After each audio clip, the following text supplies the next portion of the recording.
the following questions. What is bullying? Who are bullied? Who are the bullies? Why do children bully others? What are the effects of bullying? And how is bullying dealt with by the victim, the school, and the parents? So the sources of insight for this discussion I gathered from review of studies on bullying, local and international, my experiences in counseling and psychotherapy, and lastly, my focus group discussions with 3 private and 3 public schools in Metro Manila, because about a year ago, the Council for the Welfare of Children came to me and asked if I could write a position paper on bullying so that they could get all the stakeholders to see that this is an important problem.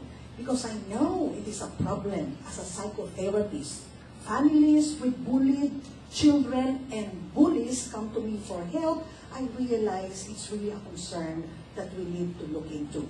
So the sources of insights would come from all this. The FGD made use of 91 students, half were elementary and half were high school students, half came from public school and half from public schools. So, what do studies say about bullying? Now, international studies conducted revealed that bullying can be as low as 12.4% for girls and 15.4% for boys, and as high as 50 to 82% irrespective of gender. Siyempre, depende sa bansa at saka depende sa method na ginamit. Pero mataas, ano?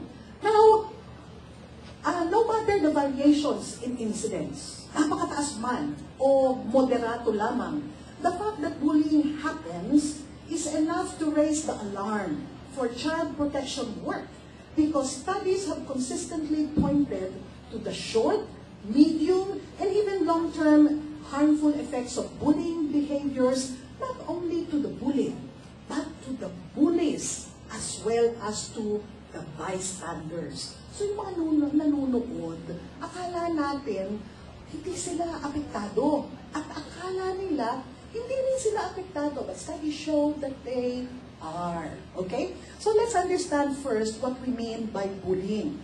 Bullying happens when an unprovoked child teases, intimidates, coerces, and assaults another child without there being a clear external goal for this behavior.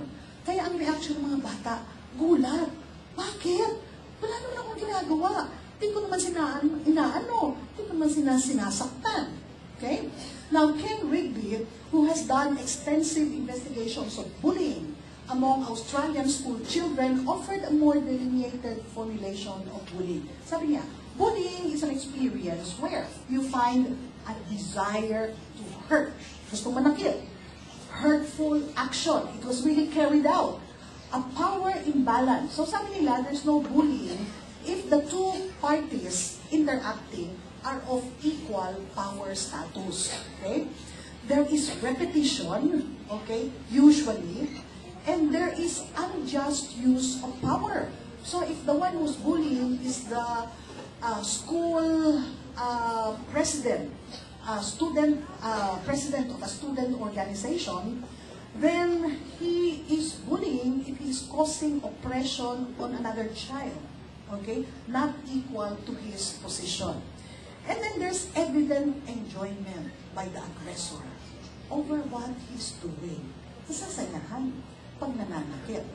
And lastly, there's a sense of being oppressed on the part of bullying. So all these experiences, you put them together, that is what is bullying. Now let's take a look at the results of the FGDs, okay, spearheaded by the Council for the Welfare of Children. Let's take a look at the extent of bullying.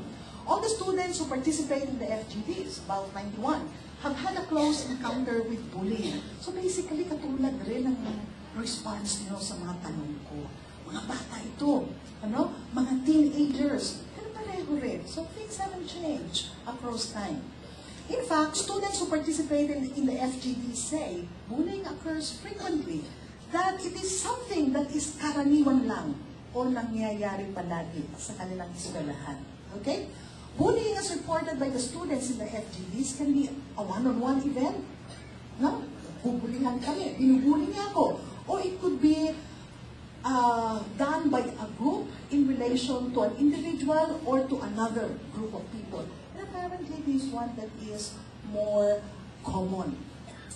Many students think that there is bullying that does not cause harm, and these students speak of being able to differentiate between these two types. Meron daw dalawang klase ng bullying, nakakasakit at hindi nakakasakit. And they believe that they can differentiate between the two, and when they feel that their hindi nakakasakit bullying is getting towards the other end, then they say they can stop. But the narratives of the victims of bullying tell us that really they can differentiate. And eventually, the bullying that is hindi nakakasakit overflows, moves to the other side of bullying that is nakakasakit. Now, interestingly, girls can physically bully a girl the same way that boys bully other boys. Iniisip natin, akala natin panglalaki lang yan eh.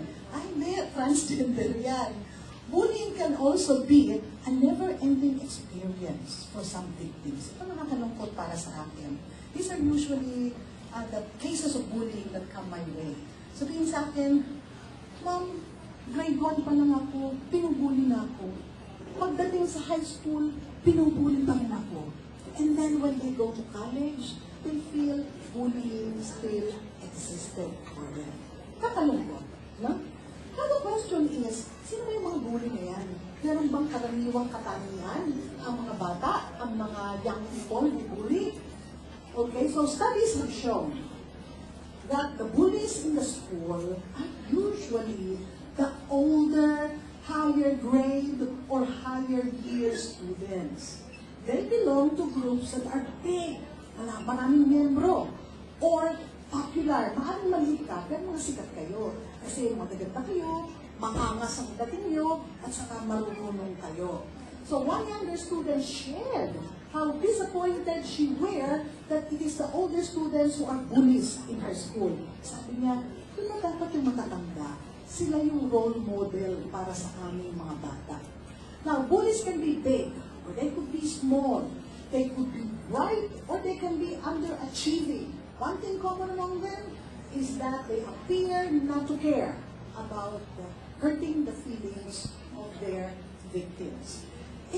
Bakit nila ginagawa ito? Ang ginawa namin, tinanong namin yung mga bata mismo, yung mga bullies, at saka yung mga nabully. Ito mga sagot nila. They believe bullies are insecure people with fragile self-esteem that need bolstering up by making others feel small. Mga bata yan, ha?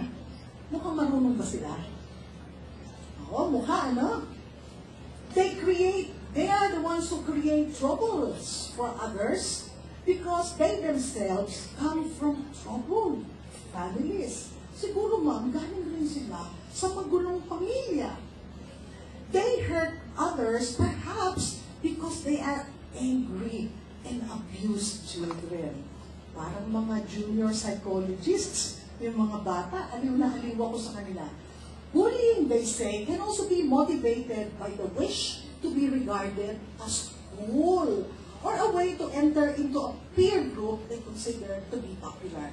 Eh kung maangas yung grupo na gusto mong pasukan, eh di magpaangas-angas ka niyan. Yun ang kanilang thinking. Bullying can also be a result of peer influence. Sabi nga natin, nabiay siya. O, tingnan mo nga, sabihin ng mga bata, subukan mo nga, pasukan mo. O, magpa-steer ka nga, nabiay. Or, bullying is also something one gets used to because it happens so frequently. That is very sad. Huh? You hurt others, you bring pain to others simply because that is the way it is in my school.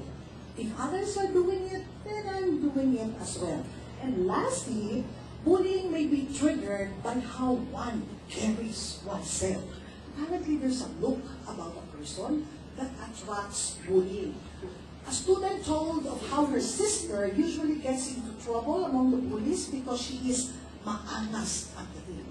May yabang. Yeah? So, can bullies change? What do you think? Pwede ba magbago ang mga bullies? Siyempre naman, kasi marami tayo dito na mga nakapagbago na. Okay? So,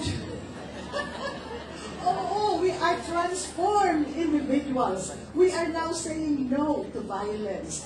So sharing in the FGD showed that some bullies grow out of their bullying. Sabi nila, tumanda na po ako, mami. No? They get older. They want to graduate. Kasi lagi silang nasususpend. Lagi silang namumove from one school to another. They also want to be better persons. In the words of one student, na-konsyensya na.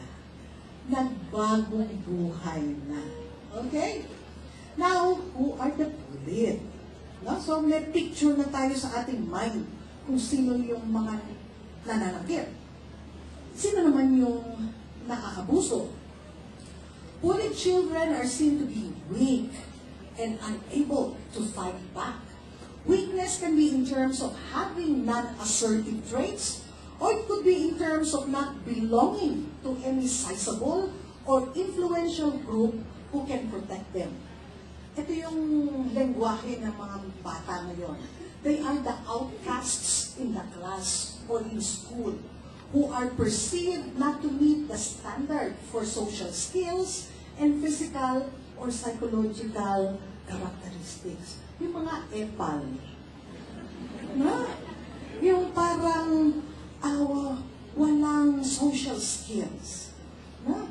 Yung kulang sa dating. Sila yung na-bubuli.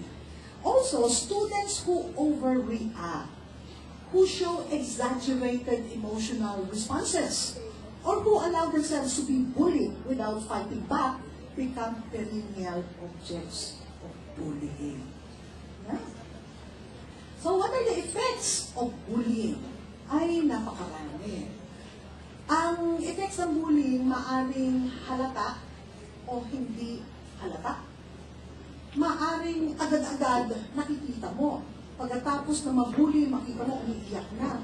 O maaaring delay, sometime later. Maaaring ipinapahayag, maaaring ipinatago. Okay? Short-term effects of bullying. Yung panandalian, include shame. Ang nakakahiya. Yung isa, binuli siya, hinila yung kanyang palda. Babae, hindi hiya siya. Fear, anxiety, not wanting to go to school, anger, acting out, irritability, decreased happiness, and inability to concentrate and focus in school. Mga panandalian yan. Maaaring mawala, tapos isang linggo, isang buwan, doesn't stay long. Meron din long-term effects, like decreased self-esteem and self-confidence, being a loner, an outcast, hopelessness, deep anger. Araw-araw, puro galit na lang ang nasa puso niya. Not doing well in school, and eventually, some of these kids develop psychiatric conditions, such as social anxiety, generalized anxiety, social phobia, PTSD, major depression, and there are even reported cases of suicide. No? Wala na rin lang namang nangyayari sa buhay ko. Araw-araw inaabuso ko, mawala na lang ako sa mundo ito. Okay? Now, meron din daw epekto ang bullying dun sa nambubuli. The bullies who are able to get away with bullying, and that is pretty common, become bolder in the ways they bully others.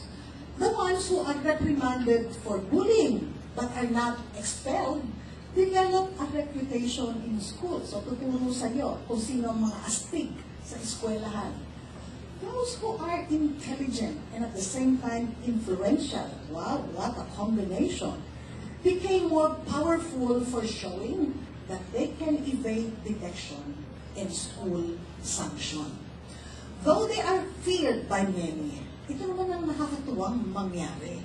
Nalaman ko, miski kinatatakutan sila, hindi sila gusto ng kapwa nila. They are described in negative ways such as sip-sip, hipokrita, mataray, salbahe, walang puso, walang pakialam sa kapwa, di mabuting tao. No? Kawawa rin naman sila. No? So it's not really an easy life for them. So how is bullying dealt with by the students? Tingnan nyo nga, ikumpara nyo. If these are some of your responses. Some try to fight back.